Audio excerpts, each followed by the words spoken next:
The soul is the energy field of humanity. It is the place where faith, hope, and love begin. Faith, hope, and love are energies. That is why we recognize them when we see them, and we can't quite explain what they are, but we do recognize them.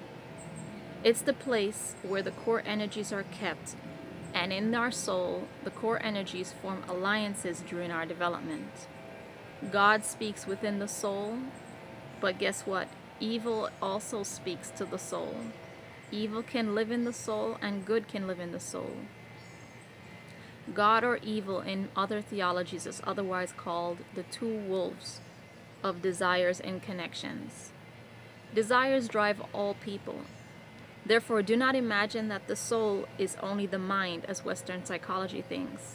Where do we get our desires from? They come from thoughts. But sometimes they don't come from thoughts. Sometimes they come from a feeling. And feelings are driven by desires. So our desires, really, the things that drive us, come both from a space in the heart and a space in the mind.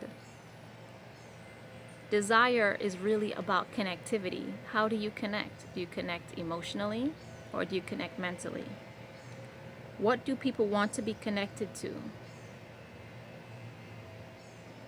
What people want to be connected to is really what they love, and that's where they hold their allegiance. No one can turn an adult that has passed development towards what they think they should be connected to. We learn our connections as children. We learn what is beautiful as children, and what we find beautiful are the things we want to connect to. What we find beautiful may not be beautiful to another, or it may not actually be beautiful. Someone can grow to find unending violence beautiful if that's all they knew as children. And that's why I say desire is something learned. Desire is about connectivity, and connectivity is about a memory of what we know as beautiful. What do people want to be connected to? The divine forces work to help us understand that, and sometimes they work to draw us off that path. Some souls want to be connected to violence. Some souls want to be connected to people. Some souls want to be connected to money and material power. In the ancient religions, these were valid things that people needed to be connected to in order to sustain their life. Some chose violence, some chose people, some chose materialism and power. The point is, I'm not here to judge. I'm here to help you understand that the soul is a place of an energy field. The energy fields seek to be expanded over time. They seek consciousness. That is a healthy way for them to stay in alliance with a person. So it's like a triangle. And in this triangle, your soul is the center. You have your desires at the bottom, heart and mind, and also your gut desires, which is like community. And you have forces at work. The forces continue to work with each other and sometimes push against each other, but they continue to remain connected to you. And as such, when they continue to remain connected to you, they guide which direction you take in life. No one can control all the forces. And that is why spiritual development is such a hard task to master, and it's a lifelong journey. But spiritual development really means developing the mind and the heart so that the things in our social world will work better for us. As we seek our desires, we're seeking an energy of attraction. To desire is to be attracted to an energy and to move towards that energy. We want to embrace this energy we're attracted to, but remember what I said, not all energies are for our good. Not all energies should be embraced, and that is why the series on depression is important. All energy comes from God's allowance, but not all energy is, I guess some would call it God's will. We won't get into God's will on this series because that's a very difficult theological concept. It's a philosophical notion of what God wills. But God is an external force and an internal force. So trying to figure out whose will is working, that's for each individual to understand.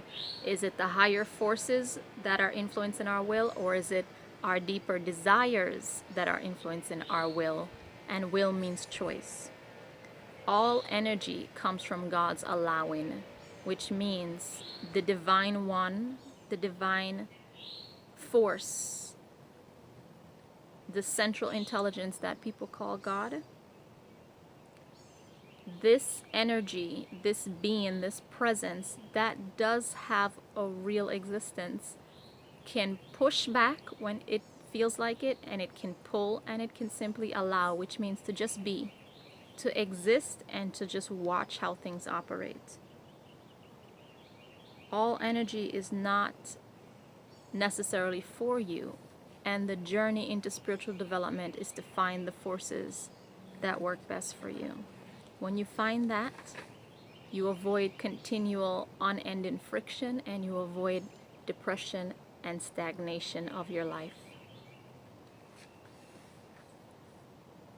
Welcome to Empirical Evidence again. My name is Anna, and everything I will bring to light in my series is about applied theology. Theology is the study of the supernatural on earth and how to use knowledge of the supernatural to navigate daily life challenges. We all have challenges in life. We have many theologies, but there is one dominant theology in each person that drives them. Some people are driven by Sufism, which is mystical Islam. Some people are driven by high levels of structure and hierarchy, which can be found in many monotheistic, meaning one God, world religions such as Islam, Christianity, or Judaism. And some people are driven by Stoicism. Pick up your boots and move on. Everything is what it is. I'm not here to tell you which theology to choose. I'm only here to help you understand the forces. So this is the show in the Atlantic or the North American and Latin American region where religion is merged with science to help you understand a divine universe. We are humans. We are energy. We are divine. We are supernatural at different levels. We have a purpose, and we all have a community. Or rather, we were all born into a community. So for today's truth, remember, depression is an energy. You can navigate depression and other energies by understanding your soul. By understanding your soul, you bring more harmony to the communities around the world because you know what is for you and what is not for you. Coming up on my next post, we'll actually move forward into what it means to detox from depression. I will highlight the main points, which are: why doesn't cognitive psychology resolve depressed people's issues? And why can't people so-called snap out of it? People can't snap out of an energy cycle. This is Annie, your energy science chaplain, keeping you up to date. And remember, Empirical Evidence is the only show that bridges science and applied theology without a collective interest and conversion tactics. I'm not here to convert you, and I'm not here to collectivize you. I'm here to help you understand your soul so that you make more peaceful choices and you can find love at the end of the tunnel. I began this show out of personal experience of the shadow world and the celestial world. I speak from community experiences and empirical evidence. I am a science-driven scholar of the new world.